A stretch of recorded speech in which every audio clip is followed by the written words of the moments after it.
So right now we offer, I think, 8 or 9, 10 different painting presentations. And we go to a lot of churches, we do a lot of conventions, conferences, music festivals, schools. I've watched some of your videos, and I'm just like, this is completely and truly a form of worshiping when you're watching this.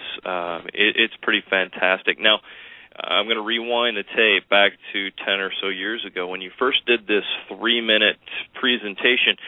Did you do this no practice up on this mural, paint Jesus in this 3-minute time frame, and that was it? People would like to think that's the way it works, but for me, it doesn't work that way. Okay. It had a basic structure of what we were doing. When you're standing 2 inches away from an 8-foot canvas, right, you really can't get perspective on it. You just can't. Right. So we draw a basic framework on the wall. It's kind of like a giant coloring book page, But sure. You have the basic framework. If you do a picture of Jesus looking straight at you, you don't want the eyes to be cross-eyed, or yes. you don't want to have Jesus with a lazy eye. So you have to have some boundaries where those eyes have to be painted just right, so the people that are sitting, 30, 40, 50 feet back see a good picture of Jesus. Right. So we actually do put a little bit of a framework up on the wall, and the first time we did it, I kind of knew, there's an introduction to a song, there's a verse, there's a chorus, there's a verse, there's a chorus, there's a bridge, there's a final chorus. So at every one of those points in the song, I know I've got to be at a certain spot. Right. By the time the first verse gets over, I have to have the head finished. Right. And then once the first chorus is done, I have to have this done. So you kind of, in your mind, you kind of plot it out and you kind of pace it out, because the last thing you want to have is the music stops and you're halfway done. Yeah, exactly. When you first do it, like for the first time, it always goes a lot faster than you ever dreamed. So you really got to go fast to kind of keep up.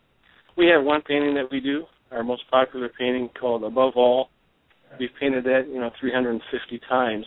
Wow. And I have to really hold myself back so I don't go too fast now. I'm so comfortable with it, and you understand the cues and the timing so well that you really have to hold back, because when I do what I do, I really get excited about the Lord and about worship, and you kind of get carried away, and sometimes paint flies a little farther than it probably should, But it's just, I'm into the worship just like anybody else who might be watching it. Right. So, but everything that we do is designed to be repeated.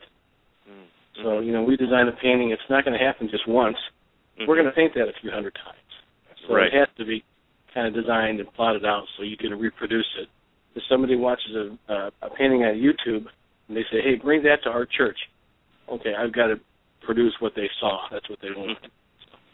Speaking of holding things back, like you just mentioned, and holding yourself back during worship and just, going to town and where your passion is, I've been trying to hold back Cindy. She's been chatting at me back and forth like crazy, wanting to get her 2 cents in. Now, Cindy, I promise I wanted to bring you in because you have seen Mark truly in this state of worship. So, Cindy, why don't you tell the listeners exactly what you experienced and going into this Splat experience for the first time, not knowing what you were actually going to be looking at?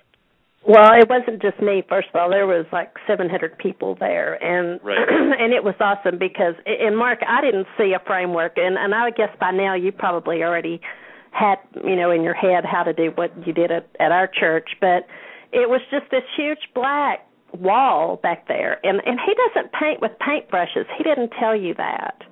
He paints with his bare hand. Right. And that's what's so awesome about this, because, he started out just writing words on this big, huge board, and I thought, what is he going to do? Right. And then all of a sudden those words kind of became a face, and arms and hands, and it was just amazing, because the more you sit there, you thought, oh, is that an eye? No. Right. What? And it truly, when he says it comes so off, it's really, that's exactly what happens, because you literally watch it happen, and it is the most awesome thing. And he's right; it's the most moving thing. I never thought. The only thing I knew about Mark when he came was our choir director said, "You don't need to wear shoes, and there'll be plastic down." But I plastic, and the whole floor is covered with plastic because he doesn't paint with paintbrushes; he paints with his hands. Right. And it's just so awesome to see. I mean, I don't think the people that are around you, and I don't know if Mark can hear this or not, but the people that are sitting in the audience and watching this, you just hear these,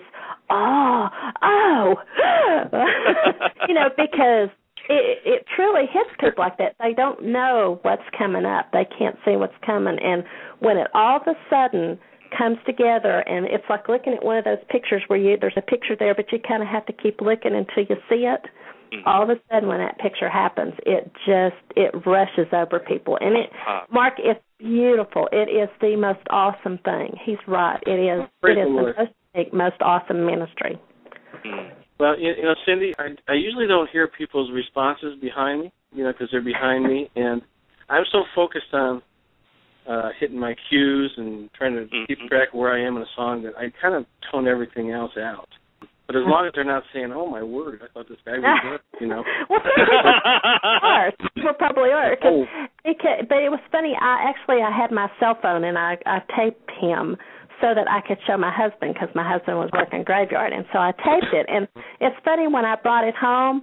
Of course, it was that big open, sanctuary, so you couldn't hear the music very well. But what you could hear was all the people around me, gasping, with taking in what he was doing, and you would hear them say, "Oh my gosh, oh my gosh,"